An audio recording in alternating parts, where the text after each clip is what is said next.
tots i a totes, com esteu? Esperem que estigueu bé, sobretot que estigueu a casa. Us heu fixat que sóc a una altra casa? Doncs sí, és la casa Coll i Regàs, que després de gairebé 2 mesos hi he tornat a entrar, per un motiu ben especial, i és la celebració del Dia Internacional dels Museus, que enguany hi participem de manera virtual. Us proposem un repte, i és que podeu descobrir 7 errors. Us farem 7 explicacions i d'aquestes 7 explicacions hi ha un error a cadascuna d'elles. Podeu trobar-los i participar en el sorteig d'una entrada doble per una visita guiada. Si voleu una mica de recursos, una mica de suport per trobar aquests errors, podeu consultar el nostre canal de YouTube. Podeu donar-nos les respostes fins avui mateix, dia 18 de maig, a les 11:59 de la nit. I si no, us podeu esperar demà que us donarem les respostes correctes. Igual que a partir de demà farem el sorteig d'aquesta entrada doble per la visita guiada. Que tingueu molta sort!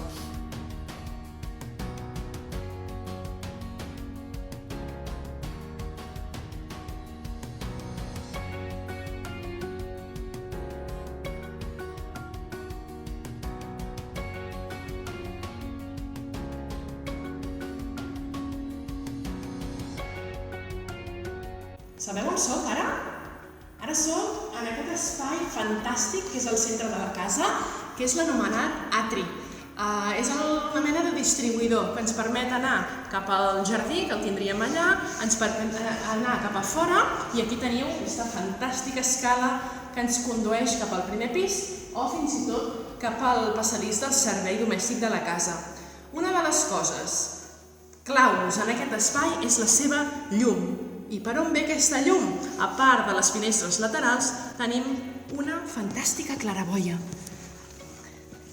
Mireu, aquesta claraboia s'obre un temps més tard, després de les obres de la casa, quan es detecta que és un espai massa fosc i per tant la claraboia ha de donar aquest toc de llum i ventilació a la casa. Fixeu-vos, també us estic ensenyant totes aquestes arts aplicades que acompanyen en tot aquest espai.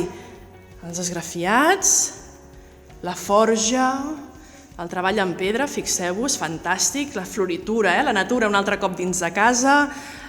Fixeu-vos que hi ha totes aquestes treballs de les arts aplicades que val la pena que quan pugueu venir a la casa us hi fixeu en detall i destineu temps a poder descobrir tots aquests elements. Nosaltres ara tenim feina, tant jo com vosaltres, per tant, continuem.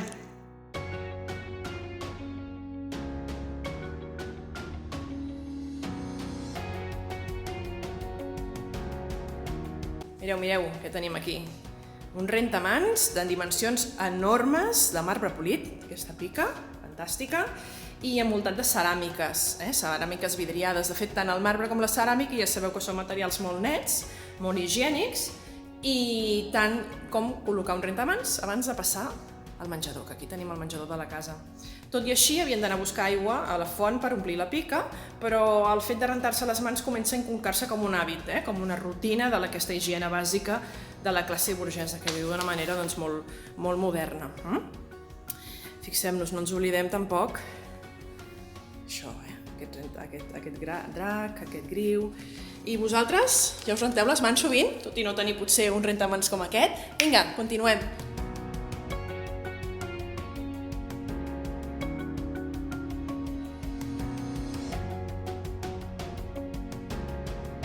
Sabeu on soc ara?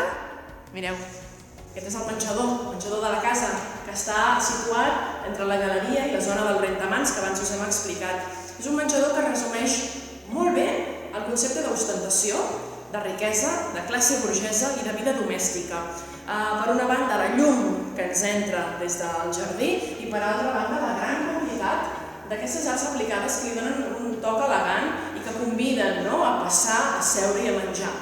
Fixeu-vos en els arramadors, molt avis, per cert, els arramadors, fets amb rajola escairada, blocs daurats. Després també en el capítol 1 de l'espai ocult us parlàvem dels esgrafiats. Fixeu-vos en el disseny d'aquests esgrafiats que representen els aiguamolls de l'Empordà, que és un dels espais on estiuejaven la família d'aquesta casa. I us imagineu aquesta sala plena de gent, famílies, amics, menjant, i la gran quantitat del servei treballant servint plats. Quina feinada, no? Fixeu-vos, això facilita la feina. Això era un antic passaplats que comunicava el menjador amb l'office, per tant era una manera d'agilitzar la feina, de portar els plats a la taula i servir als senyors. Crec que ens queda alguna parada més. Ens anem cap a fora.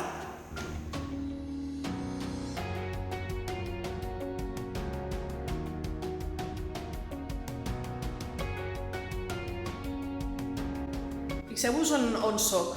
Aquesta és la galeria de la casa, per tant, és l'espai que es troba entre el menjador i el jardí, un espai ideal, sobretot a l'època de primavera i estiu, quan els senyors, la família, sortien a aquest espai a fer a la sobretaula. Per tant, per temperatures, era un moment ideal, cosa que no passava tant a l'hivern, que feia massa fred i per tant no era agradable estar-se a la galeria. Fixeu-vos els vitralls que permeten que accedeixi tota aquesta llum a l'interior de la casa filtrada a través de colors. Imagineu-vos, la llum és una pintura dins de tot l'ambient d'aquesta fantàstica casa.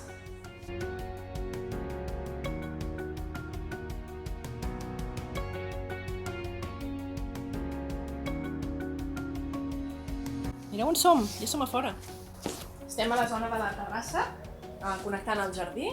Fixeu-vos que el Puig dissenya una barana aquí que convida a mirar, una barana plena de flors treballades en forja, amb aquesta estructura semicircular, de fet, juga amb el fet de poder mirar cap al jardí, però des d'aquí també tenir perspectiva i mirar a la façana posterior. Amb el silenci que tenim ara,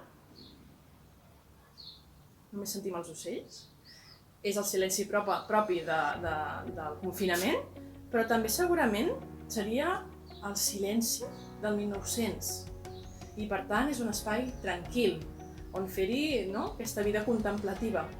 Estem en un pati d'illa enorme en el centre de Mataró i com bé deia en Pere en un dels capítols de les paraules encadenades, ens envoltem dels carrers Argentona, carrer Torrent, carrer Muralla del Lleó i carrer d'Amàlia. Per tant, ens trobem en un espai pràcticament com un bosc a dins de la ciutat, un autèntic pulmó. Jo tinc ganes de baixar baix, m'acompanyeu?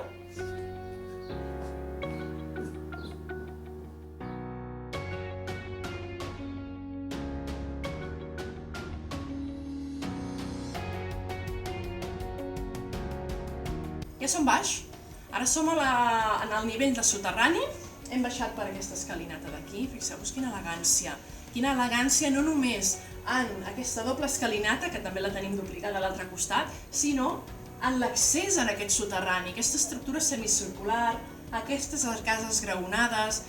Si podeu identificar també una estructura de maons que van apuntant i van fent una sanefa, una seriació. De fet, estem al nivell d'accés del carrer d'Amàlia, que era on aparcaven els vehicles i els senyors baixaven del cotxe i accedien a la casa pel soterrani, i des del soterrani pujaven ja directament a la planta noble. Fins aquí hem fet 6 parades, ara ja hauríeu d'haver trobat els 6 errors.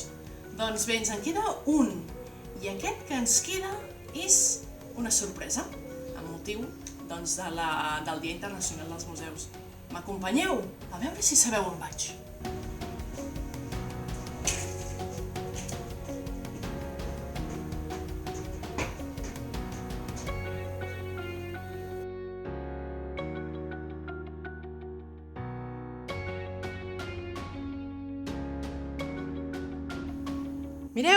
Mireu on soc. No he marxat, de la casa Coll i Regàs. Aquesta és la sorpresa que us tenim preparada. Soc a dalt de tot, a les golfes.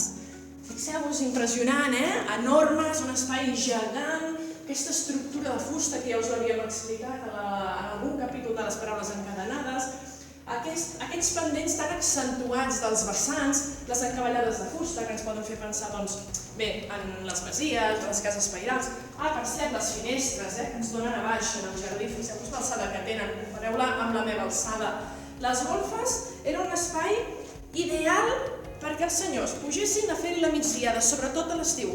Us imagineu?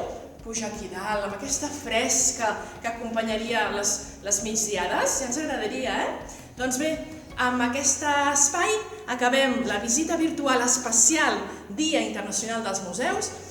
Recordeu, a veure si trobeu les 7 diferències. Si necessiteu una mica d'ajuda, recordeu que podeu consultar el nostre canal de YouTube i podeu fer-nos arribar les vostres respostes fins avui a les 11:59 de la nit. I si no, podeu esperar demà com us explicarem les solucions. Moltíssimes gràcies, esperem que hagueu gaudit, que us hagi agradat i molt bon Dia Internacional dels Museus. Fins ben aviat! Vale, Pere. Xulo, és superxulo aquest espai, mira quina llum. Que maco.